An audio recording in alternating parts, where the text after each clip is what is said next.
Barwood.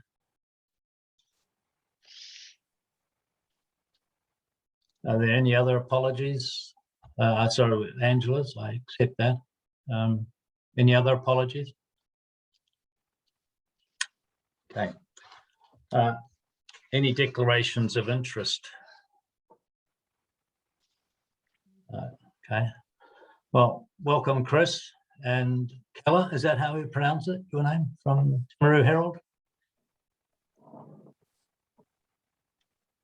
Okay. That's fine. First item on the agenda is the minutes of the last meeting. So we've all had that circulated to us. So I would open that for any discussion that people may have.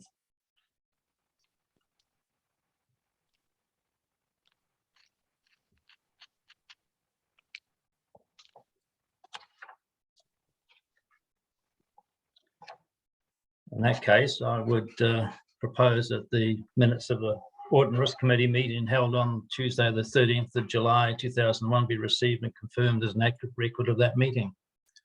Do I have a seconder? Thank you, Graham. Those in favour? Thank you. That's declared passed. The next item was that I requested a couple of verbal updates. One was on the long-term plan, and Angela's not here with us. So I guess the question really is whether Paul or David would like to make any comments, and also happy for Chris, you to make some observations as well. I'll open up if you don't mind, Mr. Chair. Okay. So yeah, and apologies, Angela is in the middle of an exam and she won't be able to join the meeting till later on. She's, as you know, the long-term plan project manager. But in summary, we're still working with Audit New Zealand on queries in relation to the LTP, in particular the consultation document.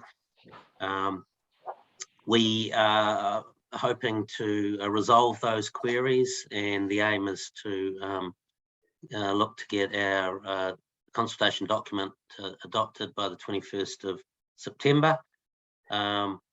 What I think I'll do at this stage is ask David if he wanted to add anything in other than that. If not, we'll ask, it's great that Chris is here, Chris Janae, because we've obviously been working with Chris on our LTP, and he can perhaps give us a wee bit of an update on matters still outstanding, or and how we're working through those, and the timetable for looking to seek a resolution, and working with Audit to adopt ultimately the consultation document. But maybe I'll ask David first if there's anything he wants to add. Thanks, Paul. So at the moment, we received yesterday an updated list of queries from Audit New Zealand. This is after we've had a discussion with them in the last couple of days, and these are actually what we consider at the pointy end of the audit. So Angela, myself, and Murray State will be working through the financial stuff and the CD related queries around that this afternoon. We've already gone through a lot of the financial queries, so we're hoping to get the majority of that stuff back to Audit tomorrow, and that's our timing. I can't really comment on things like the IS or the AMPs. Chris could probably add a wee bit of commentary around that, but at this stage, that's our timeline. We're still looking at 21st of September at this stage. Thanks, David. Chris, is there any brief comments you'd like to make in behalf of Audit New Zealand around the LTP consultation document? Yeah, I think probably just reflecting. Can I just jump in there just briefly? Chris and I had quite a discussion yesterday. So Chris, could you probably inform councillors, the major issues that we're striking and still have got with our document? Thanks, Chris. Thanks, Graham. Yeah, I mean, that's probably what I've got written down here, front of mind. Just reiterating Paul and what David have said. Obviously, we're working through to the same time frame, reordering those queries, and obviously wanting to work through those later this week, assuming they come in tomorrow. Probably the key pointy things that that are still sitting around are working through council's flooding estimates and how that's incorporated into council budgets. Equally, the doability of the capital program as well, which I know we've discussed previously. There are some queries there around the presentation and content of the consultation document, but that's currently with Murray and Angela to work through. And that's particularly with the change that this draft has had since the last draft, as we hadn't seen one for a while.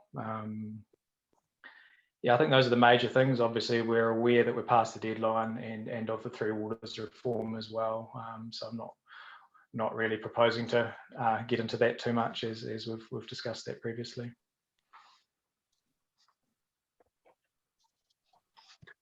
Thanks, Chris. So through you, Mr. Chair, it's Tim here. Sorry, just having bandwidth issues at this end with the kids on some school stuff. So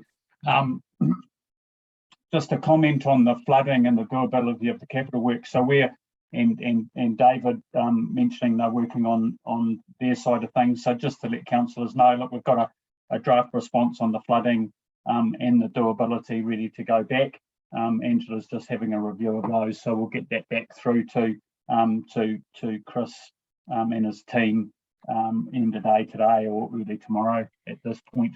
I think on those 2 reasonably significant matters, so they're all pretty much framed up, ready to go. Mr. Chairman, I wonder if I can just make a couple of comments. Chris and I talked about it yesterday. It's a bit of a moving beast, this auditing, and I've sort of had Chris on a bit over the fact that the flood came after our close-off date. We've had changes with Wakatakahi and funding, all coming after close-off date, you might say. And Chris's answer has been, well, I'm an auditor. If there's information comes down the track, I have to take it into consideration. So it keeps moving on us. So, and I'm sort of complaining that this is a bit unfair, but if we had a real fast audit, these changes wouldn't have been in there. So it's a bit of we can't win by the time we get the information to you, by the time we get it back, time we make some changes in our document, something else has hit us that we have to take into consideration. So I'm saying to Chris, we just have to put a spade in the ground and get this over the line. Otherwise, it'll be dribbling on till Christmas and it's already starting to affect our business.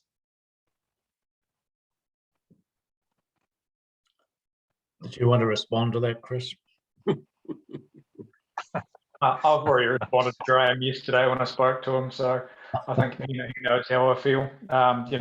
Equally, the point there is, it's a lot of a budget is assumption based, and if you've got better information, you need to incorporate that in. You can't just ignore it. So that's what's happened. That's with the flooding events that we talk about and NZTA announcements. It has happened to other councils, Graham. You're not the only one. The only one that went past the deadline. So I think others have had to update judgments based on those sorts of announcements. Thank you. Has anyone else got any questions they'd like to pose to David, Paul, or Chris?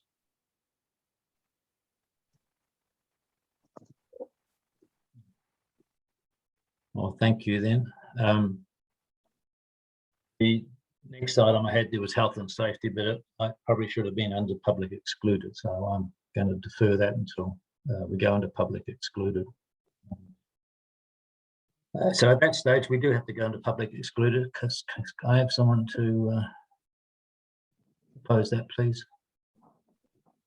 Thanks, Murray. Seconder, Emily. We're in agreement.